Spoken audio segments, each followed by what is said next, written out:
Di balik dinding rumah yang sunyi, tersembunyi rahasia yang mengguncang batas cinta dan moral. Ketika kesepian menuntun pada godaan, hanya keberanian melepaskan yang bisa menyelamatkan hati. Inilah kisah Lasmi, sebuah perjalanan cinta, dosa, dan pengampunan yang tak akan terlupakan.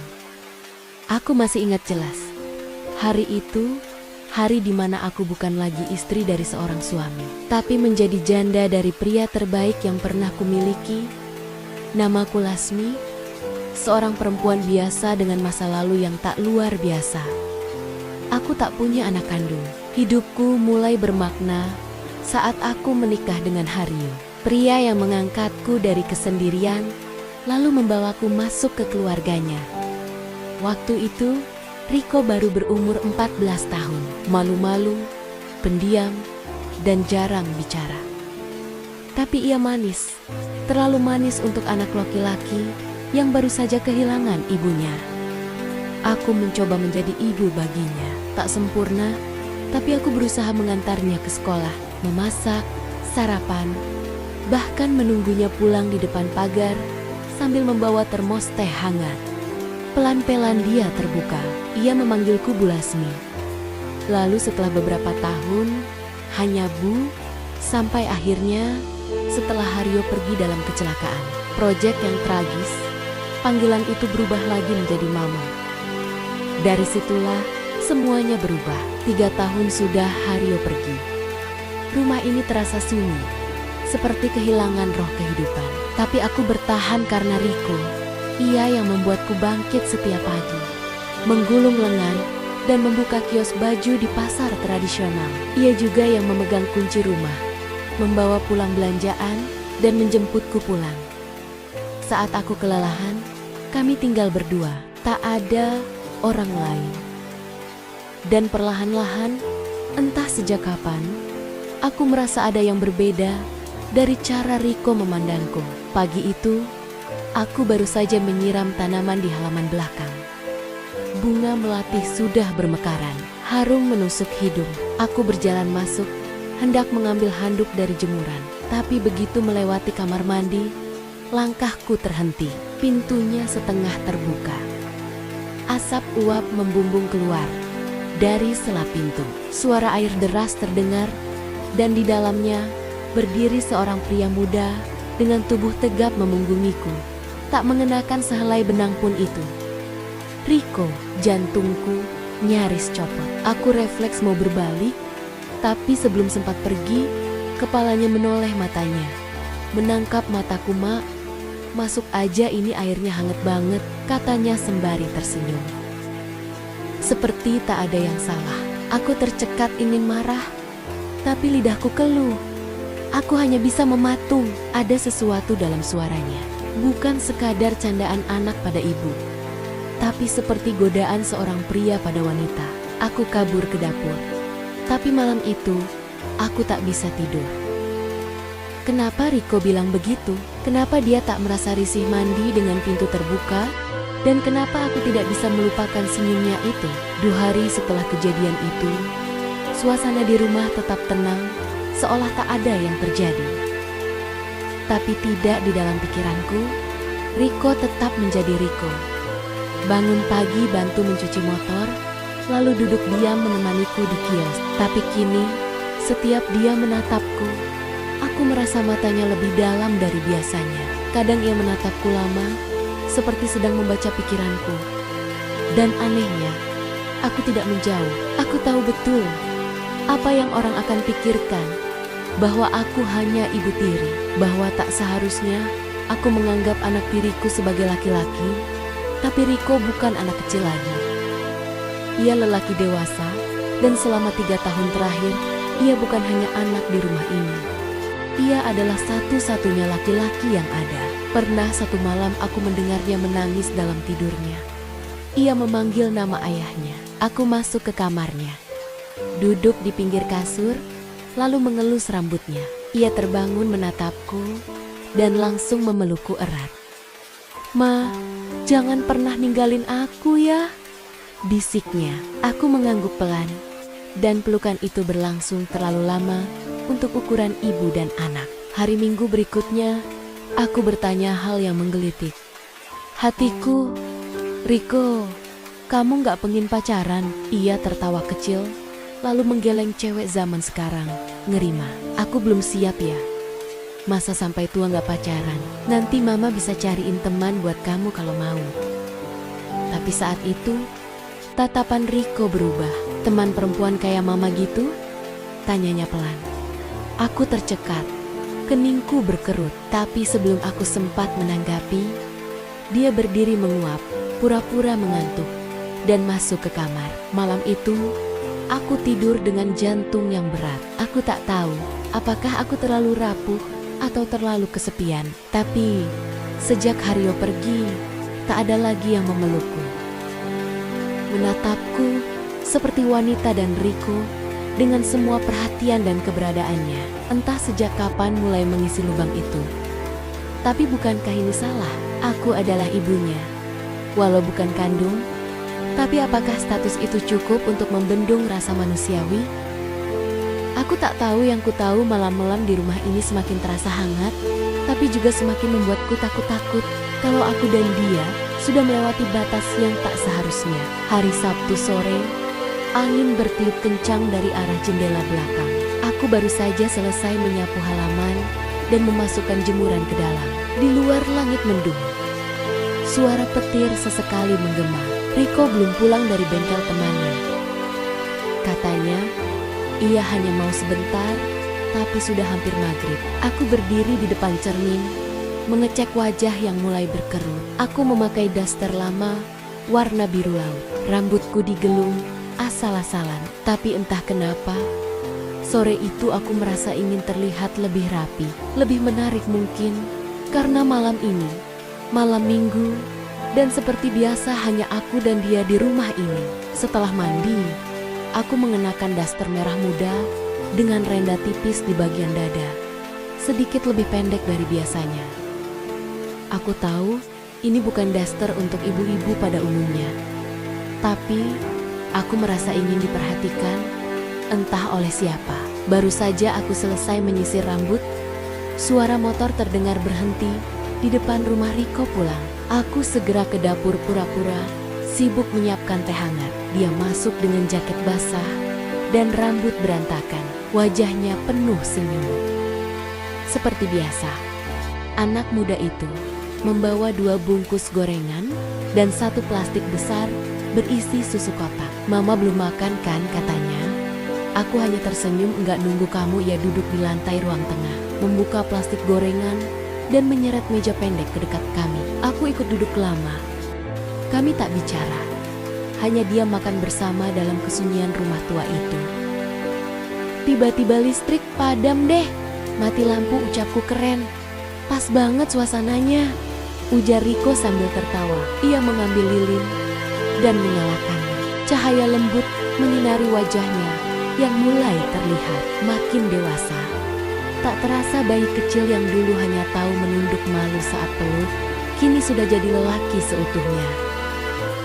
Aku memperhatikannya diam-diam, dan mungkin dia juga memperhatikanku. Beberapa saat kemudian, ia berdiri. Mak, ada yang mau Riko kasih. Aku mengernyit apa. Ia masuk ke kamarnya sebentar, lalu keluar sambil membawa kotak kecil berwarna coklat tua. Ia duduk kembali menyerahkannya padaku. Ini gelang gak seberapa, tapi Riko nabung dari sisa kerja bantuin di bengkel. Aku terdiam, tanganku gemetar saat membukanya. Sebuah gelang manik-manik kayu yang dibentuk dengan ukiran namaku Lasmi. Aku tak sanggup berkata-kata. Riko ini buat apa? Ia menatapku tajam dalam dan tak seperti biasanya buat mama. Karena mama satu-satunya perempuan yang Riko sayang. Aku tertawa kecil mencoba mencairkan suasana. Nora, emangnya aku siapa pacarmu? Tapi kalimat itu justru memantik sesuatu di dalam matanya. Ia mendekat. Kalau mama bukan ibu tiriku dan kita ketemu sebagai orang asing, mama mau jadi pacarku? Pertanyaannya membuatku seperti tertusuk petir di dada. Aku menatapnya, mencari candaan dalam tatapannya, tapi tak kutemukan. Wajahnya serius. Riko, kamu ngomong apa sih? Aku serius. Aku mundur. Jantungku berdetak tak beraturan. Aku berdiri, pura-pura tertawa. Udah ah, jangan aneh-aneh, Mama ke dapur dulu. Tapi sebelum aku sempat berjalan, tangannya menarik pergelangan tanganku kuat, hangat, tegas tapi lembut, dan dalam pelukan singkat yang terjadi sesudahnya, aku tak bisa menolak. Ia memelukku. Dan pelukan itu bukan lagi pelukan anak pada ibu.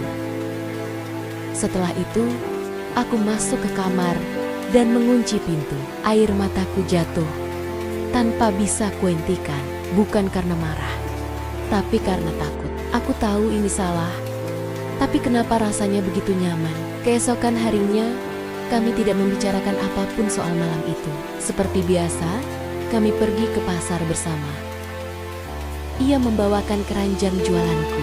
Aku menata baju di kios. Tapi di antara kami, ada sesuatu yang tak bisa dibohongi. Tatapan yang lebih lama dari biasanya, sentuhan tangan yang tak disengaja, dan senyum yang terasa lebih dalam dari sekadar keramahan. Sore harinya, aku tak kuat. Aku bicara padanya, Riko. Kita harus jaga batas kita ini. Keluarga Mama ini ibumu. Ia mengangguk pelan, tapi wajahnya murung. Kalau keluarga, kenapa aku bisa mimpiin Mama setiap malam? Dek, aku tahu ini salah, Ma. Tapi perasaan ini nyata. Aku gak bisa bohong. Sejak Papa gak ada, aku cuma punya Mama. Tapi bukan cuma sebagai ibu, tapi sebagai perempuan. Satu-satunya perempuan yang aku percaya dan aku butuh. Air mataku menggenang. Aku ingin marah, tapi aku juga tak punya kekuatan untuk menyangkal bahwa kata-kata Nia menyentuh lubuk hatiku yang terdalam. Mungkin karena selama ini aku juga merasa hal yang sama, meski tak pernah berani mengakuinya. Malam itu aku tidur lebih cepat. Kubiarkan lampu kamar mati, berharap malam bisa menghapus semua rasa yang salah ini. Tapi menjelang tengah malam, aku terbangun. Ada ketukan pelan di pintu kamarku. Tok tok tok, Ma. Kamu belum tidur? Suara Riko dari balik pintu. Lirih, ragu-ragu. Aku tak menjawab. Boleh nggak aku duduk di kamar Mama? Sebentar aja. Aku lagi nggak bisa tidur. Aku menelan ludah tanganku. Gemetar memegang gagang pintu. Aku tahu malam ini bisa jadi malam di mana semuanya berubah. Malam di mana batas sebagai ibu dan anak bisa hancur dalam sekejap. Dan aku tahu, jika ku buka pintu malam itu, segalanya tak akan pernah sama lagi. Kupandangi pintu kamarku yang bergetar halus karena ketukan pelan dari luar. Suara Riko masih terngiang. Ma, aku gak bisa tidur. Aku cuma pengen duduk sebentar. Lalu hening, tak ada suara lagi. Tapi aku tahu, dia masih di sana menunggu bertanya-tanya. Tanganku gemetar. Keringat dingin membasahi tengkukku. Tapi entah mengapa, jemariku tetap menggenggam gagang pintu. Menekannya perlahan, dan klik pintu itu terbuka. Sepersekian detik yang terasa seperti seumur hidup. Riko berdiri di hadapanku. Kaos tipisnya kusut, rambutnya acak-acakan, matanya sembab. Tapi dalam sorot itu ada ketulusan, ada rasa butuh, dan ada sesuatu yang lebih dari sekadar kasih seorang anak pada ibu tirinya. Aku mundur selangkah, memberi ruang tanpa kata. Ia masuk perlahan, lalu duduk di ujung ranjang. Menunduk tak bicara, dan aku menutup pintu. Hening. Lama aku duduk di kursi rias, membelakangi ranjang. Jantungku berdetak begitu keras, hingga rasanya bisa kudengar sendiri detaknya. Ma, ucap Ro pelan. Aku hanya bergumam. Kenapa malam ini Mama buka pintunya? Pertanyaan itu menghantamku seperti badai. Kupandang wajahku di cermin mata ini. Wajah ini bukan lagi ibu rumah tangga biasa, tapi seorang perempuan yang rapuh, yang sedang berperang melawan nalurinya sendiri. Aku gak tahu. Jawabku jujur. Riko bangkit mendekat, berdiri tepat di belakangku, menatap pantulan kami di cermin. Aku bisa merasakan napasnya di belakang telingaku karena mama juga merasa seperti aku. Aku menahan napas dalam cermin. Mata kami bertemu. Jarak kami begitu dekat, tapi hati kami terasa lebih jauh daripada sebelumnya. Tiba-tiba ia menyentuh pundakku lembut, bukan dengan nafsu, tapi seperti seseorang yang sedang merindukan pelukan. Aku menutup mata, Ma. Aku tahu ini salah, tapi kalau salah, ini adalah satu satania yang bikin aku merasa hidup. Boleh enggak? Sekali aja kita jujur sama rasa kita. Air mataku mengalir pelan. Riko, kamu nggak ngerti. Mama ini perempuan yang udah hancur berkali-kali. Hancur karena laki-laki, karena kehidupan, karena sepi. Dan sekarang kamu bikin mama takut merasa hidup lagi. Ia jongkok di hadapanku, menggenggam tanganku. Aku janji, aku nggak akan maksa. Tapi malam ini izinkan aku nemenin mama tidur. Cuma tidur, enggak lebih. Kami pun berbaring di ranjang yang sudah lama dingin. Ia memelukku dari belakang pelan tanpa kata, seperti anak kecil yang butuh dekapan ibunya. Tapi malam itu, tak ada lagi batas antara kasih ibu dan cinta seorang perempuan. Jantungku berdetak semakin tak karuan, apalagi saat ku rasakan tangannya menggenggam jemariku. Dalam tidur yang setengah sadar, napas kami berpadu dalam hening yang menegangkan. Hingga akhirnya aku membalik badan dan menatap wajahnya. Dan malam itu kami saling menemukan dalam gelap. Esok paginya matahari menembus jendela, tapi hati kami seperti masih terjebak dalam. Malam itu Riko sudah bangun lebih dulu. Ia duduk di ujung ranjang memandangi jari jerinya sendiri. Aku pelan tak sanggup bicara. Kita udah emtai batas. Aku hanya bisa mengangguk. Suaraku tercekat. Riko nyesal. Ia menatapku dalam. Enggak, tapi Riko takut. Karena sekarang mama yang jadi dunia Riko, dan dunia itu bisa hancur kapan saja aku menelan ludah. Tak ada jawaban yang bisa kucap, karena aku pun takut, bukan hanya pada orang-orang, tapi pada diriku sendiri, yang ternyata bisa jatuh cinta pada anak tiri yang kubesarkan sendiri. Hari-hari berikutnya berjalan dengan canggung. Kami tetap menjalani hidup seperti biasa. Berjualan, masak bersama, tertawa, seolah semuanya baik-baik saja. Tapi setiap malam minggu, kami seperti kembali hanyut dalam ruang yang kami ciptakan sendiri di dalam rumah ini. Kami bukan lagi ibu dan anak, tapi dua orang yang kehilangan arah dan saling menjadi pelampung satu sama lain. Aku tahu, ini tak akan bertahan lama. Dunia luar suatu saat akan mengetahuinya. Dan saat itu, tiba hanya kehancuran yang akan menunggu kami di ujung jalan. Sampai akhirnya, suatu malam minggu, saat aku sedang menunggu Riko pulang, seperti biasa suara pintu depan terbuka.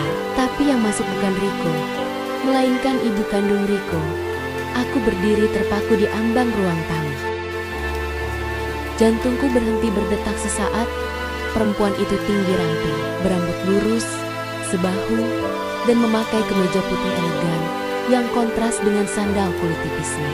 Di matanya ada sinar tajam seperti orang yang datang, bukan hanya membawa tanya, tapi juga dendam. Halo Mbak Sayanti, ibu kandungnya Riko, ibu kandung Riko. Kalimat itu mengguncang seluruh duniaku. Tangan gemetar, bibirku bergetar hebat. Tapi aku berusaha tetap tenang, meski wajahku pasti sudah pucat pasi. Silakan masuk Bu, ucapku kaku. Ia melangkah masuk matanya, mengamati rumahku seperti menilai harga dan sejarah setiap dinding. Sejenak aku merasa seperti orang asing di rumahku sendiri. Kami duduk di ruang tamu, aku di sofa. Dia di kursi kayu dekat jendela, canggung dan penuh ketegangan. Saya baru balik dari luar kota. Tahu-tahu anak saya pindah ke sini. Saya kaget waktu tahu dia tinggal sama mantan istri ayahnya. Katanya tajam. Saya cuma rawat dia karena kasihan dia anak yatim. Mau tinggal di mana lagi? Jawabku setengah gemetar. Yanti menatapku lama lalu tersenyum sinis. Kasihan atau karena kamu kesepian, aku terdiam. Kata-katanya menampar, padahal ia belum tahu apa-apa. Tapi seperti intuisi seorang ibu, ia mungkin sudah mencium sesuatu yang janggal. Dia nggak jawab waktu. Saya tanya, kenapa enggak kos aja? Malah bilang cuma nyaman di sini. Dia masih anak-anak, butuh rumah anak-anak. Yanti tertawa pendek. Mbak dia udah 22. Dan cara dia bilang nyaman, enggak seperti anak ke ibunya. Aku ingin marah, ingin membantah, tapi aku terlalu takut. Suaraku bergetar karena jauh di dalam hatiku. Aku tahu, Yanti benar. Apa yang kamu lakuin ke anakku? Hah? Pertanyaannya menusuk lebih tajam dari belati. Aku mencoba berdiri, tapi lututku lemas. Saya nggak pernah tidur sama dia. Bentaknya aku tercekat. Lidahku keluh, mataku mulai panas. Tapi bukan karena marah. Karena malu dosa itu nggak selalu butuh ranjang, Mbak. Katanya dingin. Tapi kamu udah ngambil hati anakku. Kamu udah ngerusak batas. Kamu pikir karena kamu sendiri, kamu boleh henggat-henggetin anak orang. Aku menunduk, air mata mulai tumpah. Tak ada gunanya menyangkal lagi. Yanti tahu, entah dari kata atau dari getaran hati seorang ibu. Besok, Riko ikut saya. Dia harus jauh dari kamu. Jangan bu, aku menangis menahan. Tapi dia berdiri. Kamu butuh pengampunan, tapi bukan dari aku. Bukan dari Riko. Tapi dari dirimu sendiri. Kamu udah hidup terlalu lama dalam kesepian, sampai nggak tahu lagi mana kasih, mana cinta, mana nafsu saya. Sayang dia, kamu sayang dia sebagai siapa? Pertanyaan itu membunuhku. Pelan-pelan Yanti pergi meninggalkan rumahku, seperti badai yang menumbangkan semua. Dan saat pulang malam itu, ia menemukan aku menangis di tangga dengan surat di tanganku. Surat dari Yanti, dia minta Riko pulang bersamanya. Riko duduk di lantai, menatapku yang menangis tak bersuara. Malam minggu ini terasa seperti kuburan. Jadi ibu, datang ya? Tanyanya lirih. Aku mengangguk pelan. Dia tahu tentang kita. Aku gak bisa bohong di depannya. Ia menunduk, lalu menatapku lagi. Kamu nyesal, aku diam. Kalau kamu nyesal, aku akan pergi. Tapi kalau kamu cuma takut, aku akan tetap di sini. Aku tak mampu menjawab. Yang kuinginkan saat itu hanyalah tidur. Dan saat bangun semua ini hanyalah mimpi buruk. Esoknya, pergi dengan satu tas ransel dan wajah hampa. Tak ada pelukan, tak ada salam. Hanya tatapan dalam yang tak akan pernah bisa aku lupakan. Dan aku kembali ke malam-malam kosong, ke rumah yang kini lebih sunyi dari sebelumnya. Seminggu, 2 minggu, tak ada kabar dari Riko. Tak ada suara motor di malam minggu. Tak ada kopi hangat di pagi hari, hanya bayangannya dan dosa yang terus menghantui. Hingga suatu hari aku menemukan surat di bawah pintu, tanpa nama, tanpa cap pos tulisan tangan Riko Ma. Aku pergi bukan karena aku ingin, tapi karena aku harus mereka bilang, cinta kita salah. Tapi kalau salah, ini bisa menyelamatkan Mama dari luka yang lebih besar. Aku rela jadi luka itu. Aku nggak akan ganggu Mama lagi. Tapi aku akan selalu ada di malam-malam yang sepi, di kopi yang Mama racik, di ruang yang pernah kita isi berdua. Aku mencintaimu dengan cara yang mungkin Tuhan pun tak tahu harus menghukumnya seperti apa. Kadang cinta tak bersuara, tapi ia tetap berteriak di dalam dada. Dan ketika cinta itu harus pergi, yang tertinggal hanyalah sepi yang tak bisa disalahkan siapapun. Selain rasa itu sendiri, aku duduk sendiri di ruang tamu yang dingin. Surat Riko masih kusimpan rapi di saku baju sejak ia pergi. Rumah ini sepi seperti kuburan, tapi hatiku bergemuruh tak henti. Ada penyesalan, ada harapan, Tapi yang paling kuat adalah rasa takut kehilangan. Hari-hari berlalu tanpa kabar, tanpa suara. Aku mencoba sibukkan diri di toko baju, berusaha meredam luka. Tapi tiap malam minggu, hanya bayangannya yang menemani. Suatu sore teleponku berdering, nomor tak dikenal. Aku ragu, lalu mengangkat suara Riko lirih di ujung sana. "Ma, aku pulang." Hati ini seperti meledak. Tapi aku juga takut, apakah aku siap menerima dia kembali setelah semua yang terjadi, setelah kata-kata Yanti yang menusuk. Malam itu, kami duduk berdua di teras rumah. Dia berkata dengan suara, "Mah, aku tahu ini salah. Tapi aku gak bisa berhenti mencintai Mama. Aku tahu kita harus jauh. Tapi aku ingin Mama tahu, aku akan selalu di sini." Aku menatap matanya. Ada kerinduan dan luka yang sama-sama dalam. Aku ingin menangis. Demanda memeluknya. Tapi aku sadar, ini bukan cinta yang seharusnya. Akhirnya aku berkata, "Riko, cinta kita, cinta yang tumbuh dari kehilangan dan kesepian, ini harus kita akhiri. Bukan karena aku gak sayang, tapi karena aku sayang kamu sebagai anakku. Kita harus belajar melepaskan agar kita bisa sembuh dan menemukan kebahagiaan yang benar." Dia menangis, tapi ia mengangguk pelan. Kami berjanji akan menjaga jarak. Aku akan bantu dia bangkit, menemukan cinta dan kepercayaan diri yang baru. Dan aku harus belajar mencintai diri sendiri, bukan dengan cara yang salah.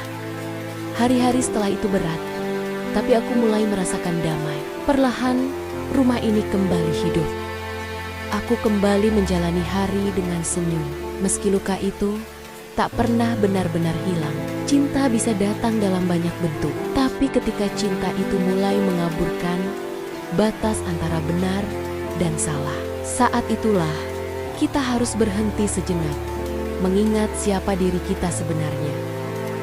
Kesepian dan kehilangan memang menyakitkan, tapi jangan sampai itu membuat kita membuat pilihan yang merusak diri dan orang-orang yang kita sayangi. Pengampunan pada diri sendiri dan keberanian melepaskan adalah langkah terberat. Tapi paling mulia, aku masih menyayangi Riko sebagai anak, bukan sebagai cinta terlarang dan malam-malam sunyi itu.